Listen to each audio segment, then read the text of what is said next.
تو ان کو آئین کے آرٹیکل 224 کو اچھی گہری نظر سے پڑھنا چاہیے تھا، جس میں یہ لکھا ہوا ہے کہ غیر جانبدار کیئر ٹیکر گورنمنٹ آئیں گی. جیسے پنجاب میں بالکل غیر جانبدار کیئر ٹیکر گورنمنٹ ہے، اس کا کسی سیاسی جماعت سے کوئی تعلق نہیں ہے. اسی طرح سے آپ یہ دیکھیں کہ آپ خیبر پختونخوا میں غیر جانبداری پر کابینہ نہیں بنی تھی، کابینہ بن گئی تھی تو اس پر چیف الیکشن کمیشن نے ان کو وزیر اعلیٰ خیبر پختونخوا حکم جاری کیا ہے کہ آپ اپنے 6-7 وزراء کو فوری طور پر کابینہ سے فارغ کر دیں، سبکدوش کر دیں، ڈسمس کر دیں، برطرف کر دیں کہ ان کا سیاسی جماعتوں کے ساتھ وابستگی ہے. تو اب یہ میری حیرانگی کی بات ہے کہ آپ نے ایسی شخصیت کا نام لیا جو بڑی اہم پاکستان کے سیاسی گھرانے سے ان کا تعلق ہے، لیکن بہرحال وہ تو سارے معاملے ختم ہو چکے ہیں. اور اب جو ایک اہم شخصیات آنے والی جو ہماری جی سر اس میں ایسی شخصیات کو لے کے کہ جو کہ صحیح معنوں میں ایک پاکستان کے تمام حالات کو بھی جانتے ہوں اور وہ بھی ایک اللہ اور آرڈر کی صورتحال پر بھی اور عدلیہ کے بارے میں تو تعلق کوئی نہیں ہے لیکن الیکشن کمیشن کے معاملات کو سمجھتے ہوں. لیکن بہرحال یہ ایک معاملہ بھی زیر غور ہے.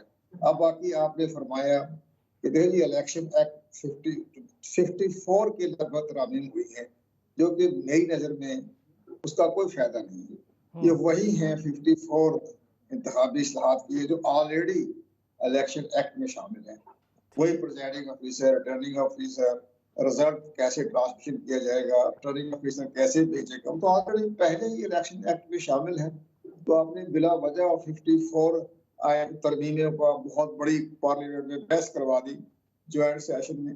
وہ تو آلریڈی موجود ہے ہماری الیکشن ایکٹ کے اندر، اس میں کوئی نئی چیز نہیں ہے. اس کے اندر اس میں اگر نئی چیز اگر شامل کی گئی ہے تو وہ تھا کہ سیکشن 230 میں ترمیم کی کہ جو آئے گا کہ گورنمنٹ آئے گی فیڈرل گورنمنٹ میں وہ ان کو اختیارات دیے گئے. اب اختیارات بالکل جائز ہے، درست ہے اور جیسے کہ IMF کے ساتھ معاہدہ ہو چکا ہے اس کی بہت سی شکیں ایسی ہے جن پر ابھی عمل درآمد ہونا ہے. تو وہ کیئر ٹیکر پرائم منسٹر کو یہ اختیارات دے دیے گئے ہیں کہ وہ آپ اس منصوبے کو آگے لے کے چلیں، لیکن نیا معاہدہ کرنے کے وہ مجاز نہیں ہوں گے. اسی طرح ورلڈ بینک کے ساتھ جو ہماری بہت سی چیزیں طے ہو چکی ہیں اس پر عمل درآمد کرنے کے لیے وزیر اعظم کو اختیار دیا گیا. یہ بھی درست ہے کہ تاکہ وہ کسی معاملے میں 4 یا 5-6 مہینے ریاست مفروض نہ ہو جائے. تو یہ تو بڑے اچھے فیصلے کیے، نیشنل انٹرسٹ میں فیصلے کیے جو سیکشن 230 میں کیا گیا. لیکن جو باقی ترابیمیں ہیں اس کی کوئی ویلیو نہیں ہے. وہ وہی ہے جو پرانی حلقہ پہلے آلریڈی ہمارے الیکشن ایکٹ میں شامل ہیں. اسی طرح آپ نے فرمایا، جیسے میں نے سنا آپ کا سوال کہ جی کوئی سے ابھی مردم شماری کا مسئلہ پیدا ہو رہا ہے یا حلقہ بندیاں ہو رہی ہیں، اس کے بارے میں تشریح کر دیتا ہوں. سب سے بڑی اہم بات یہ کہ ہمارے وزیر اعظم صاحب نے جو کل ایک نجی ٹی وی پہ جو فرمایا تو میری خواہش یہ تھی، میرا ایک گزارش تھی ان کے ساتھ کہ وہ ملک کے وزیر اعظم ہیں تو اسی دن وہ یہ بھی کہہ دیتے جی ہم نے مشترکہ معاہدہ. جی گوھر صاحب کہ جی مردم شماری کا جو محکمہ ڈویژن نے تیار کیا ہے اس کی ڈیٹ لے کر اس کو اگر منظوری مل جاتی ہے تو اس کا نوٹیفکیشن کر دے. جب نوٹیفکیشن فیڈرل گورنمنٹ کر دے گی تو الیکشن کمیشن اسی قانون کے تحت دوبارہ حلقہ بندیاں کروائے گا اثر میں اور اس کے وقت جو ہے وہ 4 چلیں. اچھا ایک چیز گوھر صاحب اسی میں یہی بات آپ نے جو کی ہے نا، میں ذرا اس پوائنٹ کو تھوڑا سا آگے بڑھاؤں گا. آپ سے اس میں 1-2 سوال بھی کرنے ہیں جو آپ نے پہلے بھی بات کی تھی اسی پر. اخونزادہ صاحب سر، حلقہ بندیاں اور اس کے حوالے سے کچھ سوچا جا رہا ہے؟ الیکشن آنے والے الیکشنز کے لیے حلقہ بندیاں ہوں نئی اور جو مردم شماری والے معاملات ہیں اس کو ریزالو کرنے کے لیے کچھ سوچا گیا ہے؟ اتنے بل پاس ہو گئے سر، لیکن اس پر کیا کچھ سوچا ہے؟ دیکھیے جی، میں بلوں کا مخالف نہیں ہوں کہ کتنے بل پاس ہو گئے. میں تو چاہتا ہوں کہ ریکارڈ قانون سازی ہو جائے، 1 مہینے میں 1000 بل پاس ہو جائے. مجھے اسی طریقہ کار پہ اختلاف ہے، ایک سیاسی ورکر کے حیثیت سے، ایک سابق پارلیمنٹیرین کے حیثیت سے. جہاں تک اس چیز کا تعلق ہے کہ مردم شماری نئی مردم شماری پہ کرنا چاہیے، پرانے مردم شماری پہ کرنا چاہیے، میں ایک سیاسی ورکر اور پاکستانی کی حیثیت سے کہہ رہا ہوں کہ چاہے وہ نئی مردم شماری پہ ہو وہ پرانی مردم شماری پہ ہو، لیکن الیکشن کو ایک دن بھی لیٹ نہیں ہونا چاہیے۔ اگر آپ اس کو لیٹ کرنا چاہیے تو بہانے تو بہت سارے ہیں، آپ کوئی بھی بہانہ بنا کے الیکشن کو لیٹ کر سکتے ہیں، مردم شماری کا بھی بنا سکتے ہیں، حالات کے امن و امان کی بھی بنا سکتے ہیں، معیشت کی بھی بنا سکتے ہیں، لیکن کوئی محب الوطن پاکستانی ہمارے ملک کے جو حالات ہے، ہمارے پاکستان کی جو معیشت کی پوزیشن ہے، ہماری جو دہشت گردی کے حالات ہے، میرے حلقے میں میرے باجوڑ میں دھماکہ ہوا، اس میں 70 لوگ شہید ہو گئے، اس میں جو ہے 150 سے زیادہ لوگ زخمی ہو گئے، خیبر ایجنسی میں دھماکہ ہوا، روز ہماری چیک پوسٹوں پہ پولیس کی چیک پوسٹوں پہ حملے ہو رہے ہیں۔ ہمارا ملک مزید ایڈوانچروں کا متحم نہیں ہو سکتا ہے۔ اگر کوئی محب الوطن پاکستانی ہوگا تو وہ یہ سوچے گا بھی نہیں کہ ہم الیکشن کو ایک دن کے لیے لیٹ کریں۔ ہمارے مسائل کا حل اس میں ہے کہ الیکشن ہو، الیکشن صاف اور شفاف ہو، عوام کی ووٹ کے ذریعے حکومت اور وقت پر بنے، کوئی اور اہم طریقہ بات ہم یہ اس کہ کے لیے وقت پر اختیار نہیں کرے۔ چلیں میں ایک تو چھوٹا سا پھر بریک ہمارا لیتا ہوں۔ آپ حکومت جس کا اس ذکر اور کر رہے ہیں نا اس اخوندزادہ افغان صاحب، وقت پر الیکشن ہونے کا بل ہے، بل کو نہ تو اس کا کوئی ایجنڈا جاری ہوا وقت پر، اور نہ ہی اسی حوالے سے نگران حکومت کی مدت کے حوالے سے اتنے بل پاس ہو گئے، لیکن نہ تو اس کا ایجنڈا جاری ہوا اس بل کا، اور نہ ہی اس کی مدت کے حوالے سے جو بل ہے اس کا مسودہ ارکان کو دیا گیا۔ تو پھر کیسے پتہ چلے گا کہ مدت پر کیا بات ہو رہی ہے نگران حکومت کی؟ واپس آتے ہیں بریک سے، اس پر بھی بات کریں۔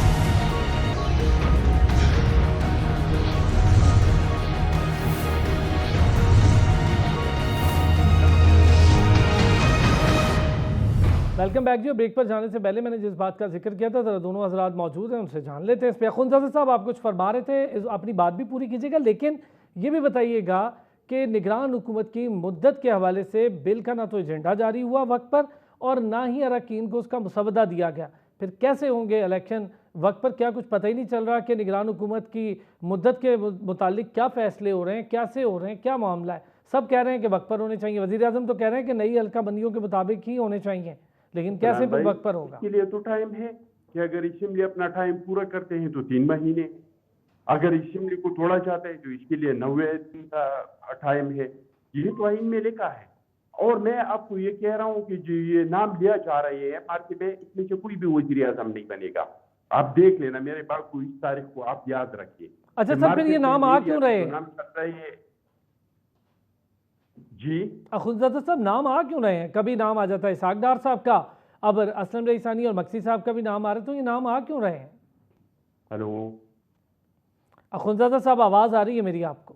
دیکھیے جی، مارکیٹ میں نام آ جاتے، کچھ لوگ خود سے نام دیتے ہیں میڈیا کو کہ میرا بھی نام ہے، کچھ لوگ لکھتے ہیں، لیکن مجھے یقین ہے کہ اس میں سے کوئی بھی نام نہیں ہوگا۔ اور یہ کہنا کہ غیر سیاسی ہوگا، غیر سیاسی تو دنیا میں کوئی انسان نہیں ہے، غیر سیاسی تو جانور ہوتا ہے۔ کون فیصلہ کرے گا کہ یہ سیاسی ہے کہ غیر سیاسی ہے؟ یہ تو کوئی فیصلہ نہیں کر سکتے، لیکن آئین کے مطابق یہ ہے کہ جب وزیر اعظم اور اپوزیشن لیڈر یہ متفق ہو جائے، اور متفقہ طور پہ جو نام دے گا وہ جو ہے وہ اس ملک کا نگران وزیر اعظم ہوگا۔ اخوندزادہ صاحب غیر سیاسی سے مراد ٹیکنوکریٹ تو ہو سکتا ہے نا؟ وزیر اعلیٰ اور وزیر اعظم ہے جس پہ لوگوں نے اعتراض نہیں کیا ہے۔ میرے بھائی نے ایک اور دلشاد صاحب نے پنجاب حکومت کا حوالہ دیا، کیا پنجاب حکومت کو P T I P D M کا حکومت نہیں کہہ رہے ہیں؟ پی ٹی آئی والے نہیں کہہ رہے کہ یہ پی ڈی ایم کا حکومت ہے؟ اعتراض تو سیاست میں ہوتے رہتے ہیں، لیکن آئین نے بس وہی لکھا ہے کہ اپوزیشن لیڈر اور وزیر اعظم یہ دونوں متفق ہو جائے جس نام پہ، وہ اس ملک کا نگران وزیر اعظم ہوگا، اور ایسا ہی ہوگا انشاءاللہ تعالی۔ ٹھیک ہو گیا۔ اچھا، مشاورت چل رہی ہے آصف علی زرداری صاحب اور مسلم لیگ نون کے قائد میاں نواز شریف صاحب کے درمیان، کیا مشاورت چل رہی ہوگی سر؟ کو پارٹی کو کچھ بتایا گیا ہے؟ آپ لوگوں کو کچھ بتایا گیا ہے؟ پارٹی کے سینئر لوگ ہیں کہ کچھ نام ہیں جو کوئی مشاورت بھی ہوئی ہے پارٹی کے اندر بھی کچھ ناموں پر؟ دیکھیے جن ناموں کا تو مجھے نہیں پتا. جن چیز پہ ہماری پارٹی میں مشاورت ہوا ہے، نمبر 1 یہ کہ اسمبلیوں کو کب توڑنا چاہیے یا قائم پورا کرنا چاہیے. دوسرا یہ کہ نگران وزیر اعظم جو ہے وہ کون کس طرح کا وزیر اعظم آنا چاہیے. ہماری پارٹی میں زیادہ تر اتفاق اس بات پہ ہے کہ نہ اس کو کوئی ٹیکنوکریٹ ہونا چاہیے، نہ کوئی ریٹائرڈ جج ہونا چاہیے، کوئی پالیٹیشین ہونا چاہیے اور اس کو نگران وزیر اعظم لگانا چاہیے. اس پہ ہماری پارٹی کا اتفاق ہے. اور تیسرا بات یہ کہ الیکشن کو ایک دن کے لیے بھی ڈیلے نہیں ہونا چاہیے. الیکشن اپنے ٹائم پہ ہونا چاہیے. آئین میں لکھا ہے کہ 90 دن تو 90 دن. آئین میں لکھا ہے اخوندزادہ کہ صاحب 60 دن تو 60 دن. کیٹاگوریکلی چلے اچھی چیز یہ ہے کہ آپ نے ہمیں یہ بتا دیا کہ آپ کی پارٹی کا کم از کم اس پر اتفاق ضرور ہے کہ نگران سیٹ اپ کے لیے جو نام آنا چاہیے آپ کی طرف سے آئے گا وہ کوئی سیاسی شخصیت ضرور ہوگی لیکن ٹیکنوکریٹ نہیں. ٹیکنوکریٹ کیوں نہیں سر؟ دیکھیے جی، ہم نے ٹیکنوکریٹوں کو آزمایا ہے، ہم نے ڈکٹیٹروں کو آزمایا ہے، ہم نے ہر طرح کا ججوں کو آزمایا ہے، ہم نے ہر طرح کی تجربے کی ہیں. اگر اس ملک کو کسی نے ڈیلیور کیا ہے تو وہ جمہوریت نے کیا ہے اور وہ پالیٹیشین نے کیا ہے. تو ہم چاہتے ہیں کہ ہر ایک دنیا میں ہر ایک کا سیاسی تربیت ہے. جس طرح مجھے آپ ہائی کورٹ میں بٹھا دی تو میں تو فیصلے نہیں دے سکتا ہوں. مجھے ان کر کے کرسی پہ بٹھا دی وہ کام تو میں نہیں کر سکتا ہوں. دنیا میں ہر ایک کا سیاسی تربیت ہے. انجینئر کا انجینئرنگ کا کام ہے اور ڈاکٹر کا ڈاکٹری کا کام ہے. اس طرح یہ کام سیاستدانوں کا ہے. تو سیاستدان کو نگران وزیر اعظم بنانا چاہیے. میں سمجھتا ہوں کہ کوئی سیزن پالیٹیشین ہو اور ایسا شخصیت بھی ہو کسی پارٹی کا ممبر کیبنٹ ممبر نہیں ہونا چاہیے. جس طرح کے مارکیٹ میں نام چل رہے تھے کہ سردار صاحب یا ہمارا خورشید شاہ صاحب ہو جائے یا مراد علی شاہ صاحب ہو جائے. اس طرح کا کوئی شخصیت نہیں. لیکن اگر کوئی سیزن پالیٹیشین ہو افراسیاب پھٹک صاحب جاتی جس کی شخصیت پہ کوئی انگلی نہیں اٹھا سکتے ہیں. اس طرح ہمارے پالیٹیشین میں بہت سارے کریکٹر ایسے ہیں، ایسے نام ہے کہ اس پہ کوئی انگلی نہیں اٹھا سکتے. ان کی زندگی ان کا جدوجہد گواہ ہے. یہ غیر جانبدار اخوندزادہ صاحب پھر بھی سیاست کے حوالے سے کوئی نہ کوئی دیکھیں غیر جانبدار کی آپ بات کر رہے ہیں نا، تو غیر جانبدار سیاستدان کیا ہو سکتا ہے؟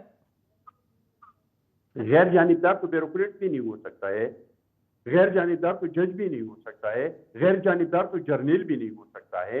لیکن ایک اس طرح کا سیاسی بندہ ہوا جیسے ہم کہیں کہ خورشید شاہ صاحب کو آپ نگران وزیر اعظم بنائے، یا ہم کہیں کہ مراد علی شاہ صاحب کو آپ وزیر اعظم بنائے، یا مسلم لیگ کہی کہ نہیں آپ لوگ ہمارے اسحاق ڈار کو بنائے یا حسن اقبال کو بنائے. تو اس طرح جو ہے اس طرح نہیں ہونا چاہیے. باقی ہمارے سیاستدانوں میں بہت اچھے اچھے نام ہے، ان کا بہت اچھی کارکردگی ہے.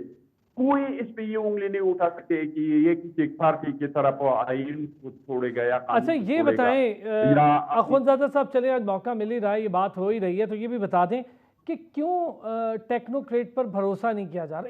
ایک اسپیسیفک چیز جاننا چاہ رہا ہوں، بھروسہ کیوں نہیں کیا جا رہا کسی ٹیکنوکریٹ کے نام پر، اور کیوں یہ کہا جا رہا ہے کہ کوئی سیاسی شخصیت ہو؟ میں آپ سے ایک بات پوچھوں، کیا آپ اپنے کیس لڑنے کے لیے کوئی ڈاکٹر کو ہائر کریں گے؟ آپ کسی ڈاکٹر کو اپنا کیس دیں گے کہ آپ ہائی کورٹ جا کے میرا کیس لڑیں؟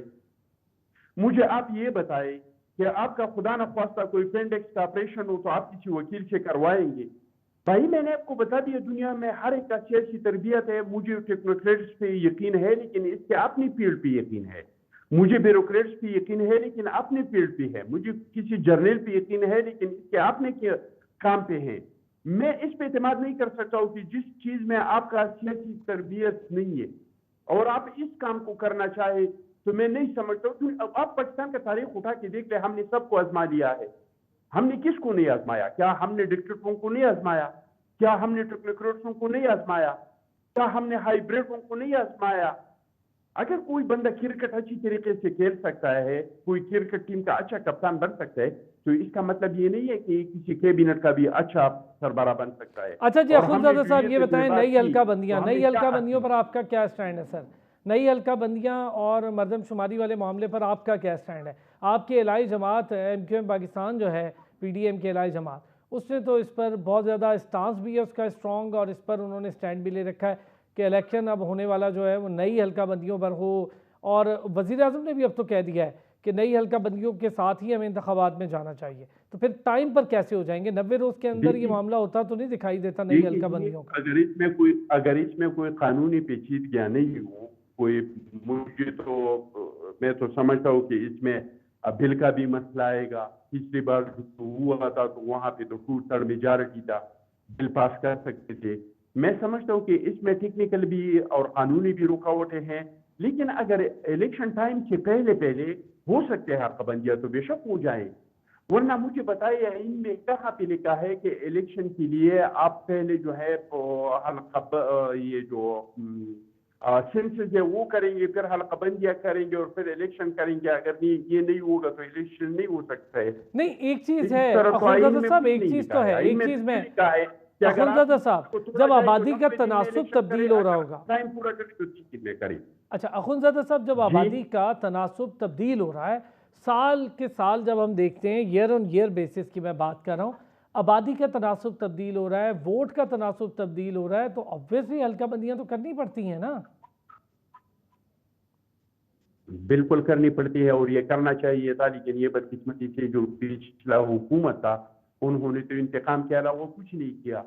انہوں نے تو نہ اداروں کو درست کرنے کا جن کا وعدہ تھا، نہ اداروں کو درست کیا، نہ کرپشن کا خاتمہ کیا، نہ ملک کو قرض سے نجات دلایا۔ قوم کے ساتھ جو وعدے کیے تھے اس پہ تو سب پہ یو ٹرن لے لیا۔ انہوں نے تو ایک کام کیا کہ میں کسی کو کس طرح جیل بھیج دوں، کسی کا ایسی نکال دوں، کسی کو تکلیف پہنچا دوں۔ عید کے دن آدھی پریال کو ہاسپٹل سے گرفتار کیا تاکہ زرداری صاحب اور ان کا فیملی جو ہے یہ عید کی خوشیاں نہیں منا سکی۔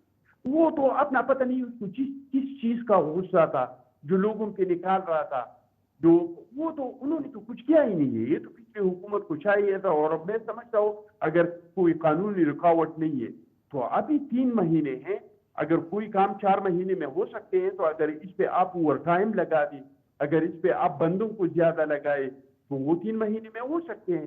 بالکل ہونا چاہیے، لیکن الیکشن سے پہلے الیکشن ڈیٹ کے بعد نہیں۔ اس کے لیے الیکشن کو لمبا نہیں کرنا چاہیے کیونکہ اس میں ملک کا بہت بڑا نقصان ہے۔ اخونزادہ صاحب، ایک چیز آپ بار بار یا آپ کی پارٹی کی طرف سے، میں جس سے بھی بات کروں گا، پیپلز پارٹی کے لوگ خاص طور پہ وہ کہتے ہیں الیکشن میں ڈیلے نہیں ہونا چاہیے۔ بلاول بھٹو صاحب کو بھی بات کرتے سنا، زرداری صاحب کو بھی بات کرتے سنا، آپ لوگوں کو بھی میں سن رہا ہوں یا بات کر رہا ہوتا ہوں۔ یہ بتائیں، 20 روپے پیٹرول کا بڑھ جانا، بجلی کے بلوں کی قیمت میں ہو صبح اضافہ، اس کے جو بل ہیں اس میں ہو جانا، مہنگائی میں ہو صبح اضافہ ہو جانا، ایسے ٹائم پر حکومت کے چند دن رہ جانا، تو کیسے جائیں گے جلدی الیکشن میں اس کارکردگی پر؟ یہ سوچا ہے؟ دیکھیں جی، یہ تو ہم نے پہلے سوچا تھا، ہم نے پہلے یہ فیصلہ کیا تھا کہ ملک کو بچانے کے لیے ہم اپنی سیاست کو قربان کریں گے، اور ہم نے قربان کر دیا۔ آپ کیا چاہتے ہیں کہ جانے سے پہلے ہم 50 روپے اپنی سیاست بچانے کے لیے ملک کو داؤ پہ لگاتے، 50 روپے پیٹرول کو سستا کر دیتے؟ کیا پیٹرول صرف پاکستان میں مہنگا ہو چکا ہے؟ کیا دنیا عالمی مارکیٹ میں فیول کا قیمت نہیں بڑھ چکا ہے؟ اس وجہ سے یہاں پہ ساری دنیا میں قیمتیں نہیں بڑھ چکے ہیں؟ تو اگر ہم سر، رشیا سے تیل آنا اور پاکستان میں یہ تھا کہ 50 روپے ہم فی لیٹر کم کر کے، کیونکہ ہماری چند 9 دن رہ گئے ہیں اور واہ لے لے، لیکن ملک کے لیے یہ تباہ فیصلہ ہوتا، پھر ملک کو ہم نہیں بچا سکتے تھے۔ تو سیاست ہے یا نہیں ہے؟ ملک ہے تو سیاست ہے۔ خدا نخواستہ اگر ہمارا ملک نہیں ہے تو سیاست کا ہم کیا کریں گے؟ سیاست کا ہم اچار ڈالیں گے۔ چلیں، بہت شکریہ اخونزادہ چٹھان صاحب، پاکستان پیپلز پارٹی کے رہنما اور معاون خصوصی پنجاب حکومت قمر دلشاد صاحب ہمارے ساتھ موجود تھے۔ یہاں پہ لیں گے بریک، اور بریک سے واپس آئیں گے تو ذرا بات کریں گے کشمیر کے حوالے سے تلخ حقیقت پر اور بھارت کی بربریت کے حوالے سے۔ واپس آتے ہیں بریک سے تو اس پر بات کرتے ہیں۔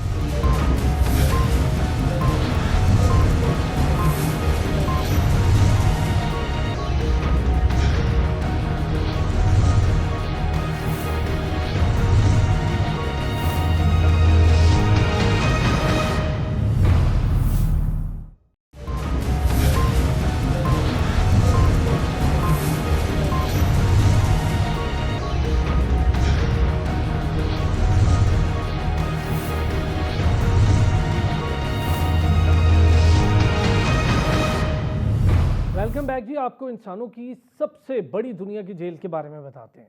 مقبوضہ کشمیر کی تشویشناک سیاسی اور معاشی صورتحال 5 اگست 2019 وہ سیاہ دن تھا جب بھارت نے عالمی قوانین کو پیروں تلے روند کر مقبوضہ جموں و کشمیر کی خصوصی حیثیت کو ختم کر دیا۔ مقبوضہ وادی کو 2 یونین ٹیریٹریز میں بدلنے کے علاوہ اس اقدام نے ریاست جموں و کشمیر کو عملی طور پر 2 ٹکڑوں میں تقسیم کر دیا۔ عوامی رد عمل سے خوفزدہ ہو کر ہندوستان نے فوری طور پر مقبوضہ جموں و کشمیر میں کرفیو نافذ کیا۔ ایک طرف 3,50,000 اضافی فورسز کی تعیناتی کی تو دوسری جانب تمام اہم اور تحریک کے حامی قیادت اور فعال نوجوانوں کی گرفتاریاں شروع کر دیں۔ اس اقدام کا مقصد یہ تھا کہ تسلط سے دل برداشتہ آزادی کی جدوجہد کرنے والے کشمیریوں کے رد عمل سے بچا جا سکے۔ مقبوضہ کشمیر پر اپنی گرفت کو مضبوط کرنے کے لیے قابض سرکار سیاسی انجینئرنگ، نئی غیر قانونی آباد کاری، سماجی، اقتصادی اور معاشی قتل، ثقافت کو مسخ کرنے کی کوشش، میڈیا پر پابندی، قانون کا احترام نہ کرنے سمیت کئی گھنونے اقدامات میں مصروف ہے۔ بات کر رہے ہیں ہم مودی سرکار کی۔ ہندوستان کی جانب سے کشمیر میں ہندوؤں کی سیٹیں بڑھانے اور مسلم ووٹ بینک کو تقسیم کرنے کے لیے نئی حد بندی کی گئی۔ جی ہاں، یہ آبادی کا تناسب تبدیل کرنے کا ہی ایک طریقہ ہے۔ بھارت کی جانب سے کی گئی ان حلقہ بندیوں کو علاقائی مرکزی دھارے کے تمام رہنماؤں نے مسترد کر دیا۔ 5 اگست کو آرٹیکل 370 اور آرٹیکل 35A کے غیر قانونی اقدام کے خلاف بھارتی سپریم کورٹ میں 80 سے زائد درخواستیں دائر ہوئیں۔ اطلاعات بتاتی ہیں کہ انتخابی فہرست شائع ہو چکی ہے، جس کے مجموعی اضافے میں 60% سے زائد غیر علاقائی افراد ہیں۔ ہندوستان نے گھناؤنی چال چلتے ہوئے 5 اگست کے بعد وادی میں پہلے سے موجود سیاسی قوتوں کو کمزور کرنے کے لیے 7 نئی سیاسی جماعتیں بنا دی ہیں۔ یہ پارٹیاں مسلم اکثریتی چناب ویلی اور جموں کے علاقوں میں مسلمان ووٹرز کو کمزور کرنے اور ان میں تقسیم پیدا کرنے کے لیے بنائی گئی ہیں، جو کہ خود میں انتہائی خطرناک سازش ہے۔ بھارت نے سیاسی سرگرمیاں محدود کرنے کے لیے بنائے گئے UAPA ایکٹ کے تحت حریت رہنماؤں کو قید و بند میں مبتلا کیا اور 3 حریت رہنماؤں کو دوران حراست قتل کر دیا۔ غیر جانبدار رپورٹس کے مطابق کشمیر کے مقامی بڑے کاروبار تباہ ہو رہے ہیں اور 2 سال کے اس لاک ڈاؤن کے دوران مقامی معیشت کو یومیہ طور پر 367 کروڑ روپے کا نقصان اٹھانا پڑ رہا ہے۔ کشمیریوں کی معاشی آزادی کو محدود کرنے کے لیے بھارت وادی میں خاص طور پر چاول کی کاشت میں بھی رکاوٹیں پیدا کر رہا ہے۔ اس کے علاوہ جموں سری نگر ہائی وے پر سیب کے ہزاروں ٹرک روک کر ان میں موجود سیب ضائع کیے جا رہے ہیں۔ ان اقدامات کی وجہ سے کشمیری نوجوانوں میں بے روزگاری 0.5 ملین افراد تک جا پہنچی ہے۔ کیا آپ سوچ سکتے ہیں کہ ایسی صورتحال میں کوئی قوم، کوئی نوجوان، کوئی بزرگ، کوئی بچہ، کوئی خاتون جن کے ساتھ ظلم و تشدد کا بازار بھی گرم کیا جائے اور قوانین میں تبدیلی کر کے آبادی کا تناسب تبدیل کر کے ان سے ان کی زمینیں چھینی جائیں، وہ کیسے رہ سکتا ہے؟ یہ سوچنا عالمی دنیا میں تمام تر قوتوں کا کام ہے، لیکن کسی کے کان پر جوں نہیں ریں گے۔ اب تک کے لیے اتنا ہی، پھر ملیں گے، اپنا خیال رکھیے گا۔